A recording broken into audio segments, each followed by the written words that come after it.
തദ്ദേശ സ്വയംഭരണ സ്ഥാപനങ്ങളുടെ പ്ലാൻ ഫണ്ട് വെട്ടിക്കുറച്ച UDF സർക്കാരിന്റെ നയങ്ങൾക്കെതിരെ LDFന്റെ നേതൃത്വത്തിൽ വെളിയങ്കോട് പഞ്ചായത്ത് ഓഫീസിലേക്ക് മാർച്ച് നടത്തി. Sky gold elegance of beauty, Perinthalmanna, Nilambur and Ponnani. March CPI സംസ്ഥാന കമ്മിറ്റി അംഗം അജിത് കൊളാടി ഉദ്ഘാടനം ചെയ്തു. തദ്ദേശ സ്വയംഭരണ സ്ഥാപനങ്ങളെ തകർക്കാനുള്ള നീക്കം UDF സർക്കാർ ഉപേക്ഷിക്കണമെന്നും പഞ്ചായത്ത് രാജ് ആക്ടിന്റെയും വികേന്ദ്രീകൃത ആസൂത്രണത്തിന്റെയും അന്തസത്ത പരിപാലിക്കണമെന്നും അദ്ദേഹം ആവശ്യപ്പെട്ടു. NK ഹുസൈൻ അധ്യക്ഷത വഹിച്ചു. TK ഫസലുർ റഹ്മാൻ സ്വാഗതവും P അജയൻ നന്ദിയും പറഞ്ഞു. Suresh Kakkanath, NK Hussain, TK Fazlur Rahman, Suren Karattayil, PM മാറ്റുണിത്തങ്ങൾ, NK Sainuddin, Riyas Pazhanji, P Ajayan, panchayat president Babitha Noufal, vice president Prabhitha Puluni എന്നിവർ മാർച്ചിന് നേതൃത്വം നൽകി. 1992 പാർലമെന്റിൽ ഭരണഘടനയുടെ 73-74 ഭേദഗതികൾ നടപ്പിലാക്കപ്പെടുന്നത്. ആ ഭേദഗതികളിലൂടെയാണ് ഈ പഞ്ചായത്തി രാജ് സംവിധാനത്തിനെ കൂടുതൽ പുഷ്ടിപ്പെടുത്താനും അതിൻ്റെ അധികാര വികേന്ദ്രീകരണ പ്രക്രിയയ്ക്ക് ആക്കം കൂട്ടുവാനുമുള്ള ഒരു നടപടികൾ ആരംഭിക്കുന്നത്.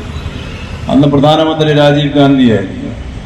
ആ കാലഘട്ടത്തിൽ പാർലമെന്റിൽ ഇടതുപക്ഷ MPമാരൊക്കെ ഏറ്റവും അധികം നിശ്ചയദാർഢ്യത്തോടുകൂടി മതേതര പ്രസ്ഥാനങ്ങളുടെയൊക്കെ പിന്തുണയോടുകൂടിയിട്ട് ചർച്ച നടത്തിയിട്ട് പാർലമെന്റിൽ പാസ്സാക്കപ്പെട്ട നിയമമാണ് 73-74 ഭേദഗതികൾ. അതിനൊക്കെ മുൻപ് തന്നെ 1982-84 കാലഘട്ടത്തിൽ നായനാർ മുഖ്യമന്ത്രിയാകുമ്പോഴാണ് ഡോക്ടർ BSNനെ അധികാര വികേന്ദ്രീകരണത്തെക്കുറിച്ച് പഠിക്കാനുള്ള ഒരു ഏകാംഗ കമ്മീഷനായിട്ട് നിയമിക്കുന്നത്. സമൃദ്ധിയുടെയും ഐശ്വര്യത്തിന്റെയും പൊന്നോണം വരവായി ഓണാഘോഷങ്ങളെ വരവേൽക്കാൻ സ്കൈ ഗോൾഡും ഒരുങ്ങി. സ്കൈ ഗോൾഡിൽ കോയിൻ ഓണം ഓഫർ. അരപ്പവന് മുകളിലുള്ള പർച്ചേസുകൾക്ക് നേടാം ഫ്രീ ഗോൾഡ് കോയിൻ.